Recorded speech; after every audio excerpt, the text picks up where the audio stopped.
Nina Simone learned to play the piano at age 3 and later became a classical pianist. The assassination of Medgar Evers and the deaths of 4 schoolgirls in Birmingham, Alabama in 1963 invoked her to begin to use music as a form of protest. The house where she lived and learned still stands as a form of protest as well.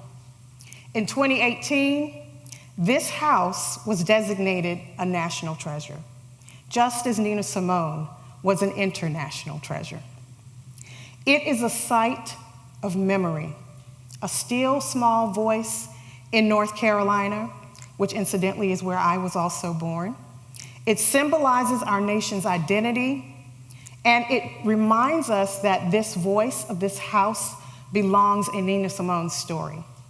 It's a call to action to live powerfully. Nina Simone's 3-room childhood clapboard house. Enduring A-frame house, ashen overlap, splinter after splinter, algae-crusted steps, a bare porch, rocker, the dingy front door, a cuboidal mouth opening to frameless rooms and frangible floors, hand-stitched pastel quilt squares draping over a rusting iron bed.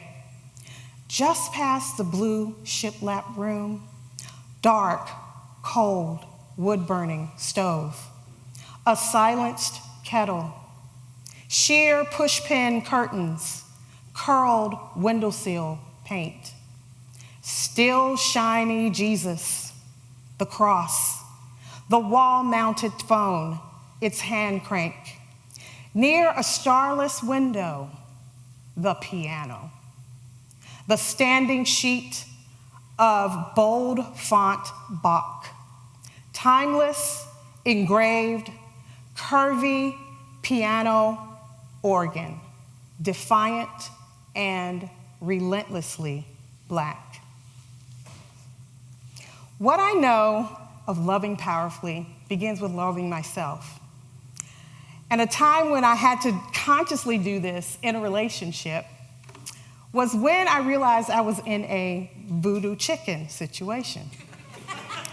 You know, it's that time when you're not really just friends, but you're not quite romantic.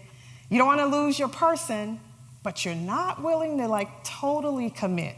Each one of you is standing by waiting for the other one to jump in and stop stalling. The game you play in that interim, in the in-between time, it's Voodoo Chicken. And it only ends when you start to listen to the still small voice inside of you, choose yourself every time, and love powerfully. So this poem is called Voodoo Chicken.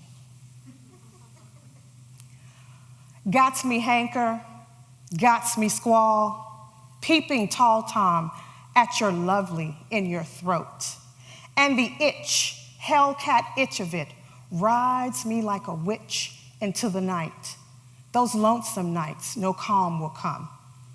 You're just a mule-teeth puppet show, stop and go, chicken-hearted to the core.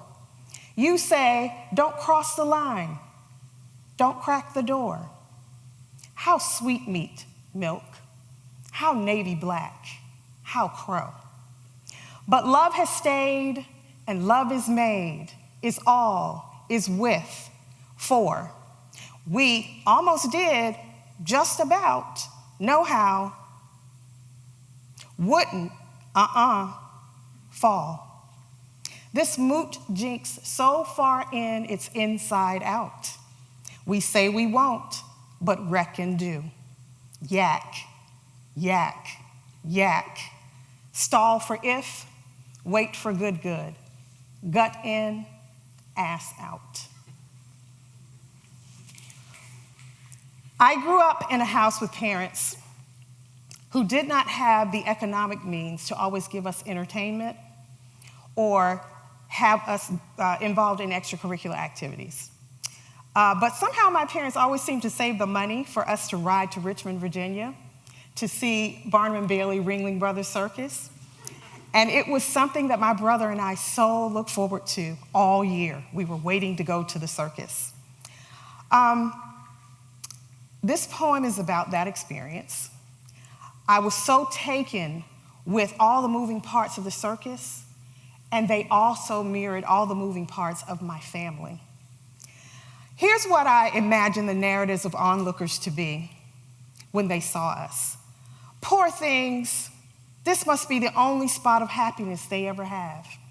But having learned to live in a house with my mother and living the narratives that we wanted, here was ours. You're watching, so we will entertain you. And all along, we were having the time of our lives. That still small voice kept us surviving the pressures of being who we were in communities that didn't really know what to do with us. So this poem is called Trapeze, the greatest show on earth. 1, a day of circus.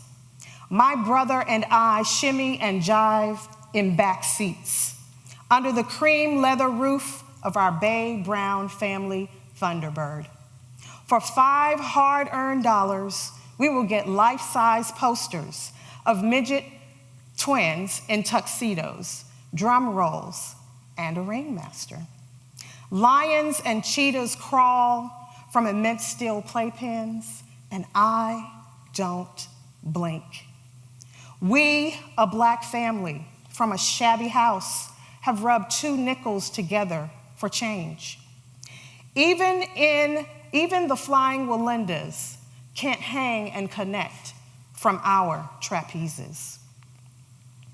2, we are a 3-ring family flying our car bird to Richmond. We want circus.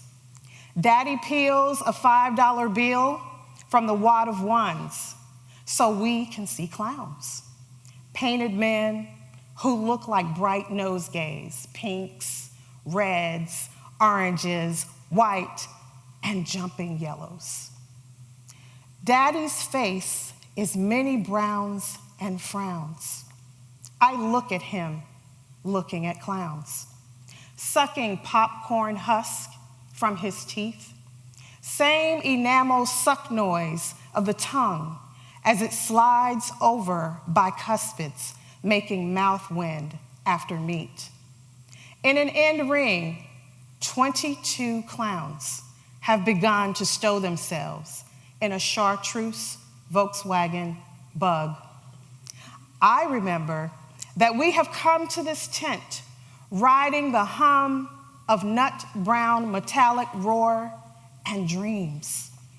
Beneath an alabaster cowhide roof, amid knocking pistons, we are flowers, larkspurs, blooming in Daddy's yucca blades.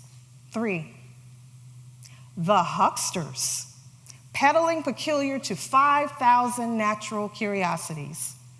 In frenetic dramas, they've got our little red wagons. General Tom Thumbs, thick mannequin thighs, scoot and ski past rope dancers, tumblers. Gunther the trainer cracks the whip, leads the leopard's tawny and black spots to jump through fire. The one-trick pony simply gallops, nothing more. We are a caravan dressed in glamour and dust. Black people with pocket change. We stagger in wide-eyed applause. 4, we are wire walkers, a black family from a threadbare house, our own. We have saved months of candy money for Carnival. An enclosed car of traveling talents, we entertain spectators, give a series of farcical acts that end in faith. The greatest of these is putting one day and soon in the same sentence. We survive falls, plunge thousands of feet into straw. Nothing is there to catch us. Thank you.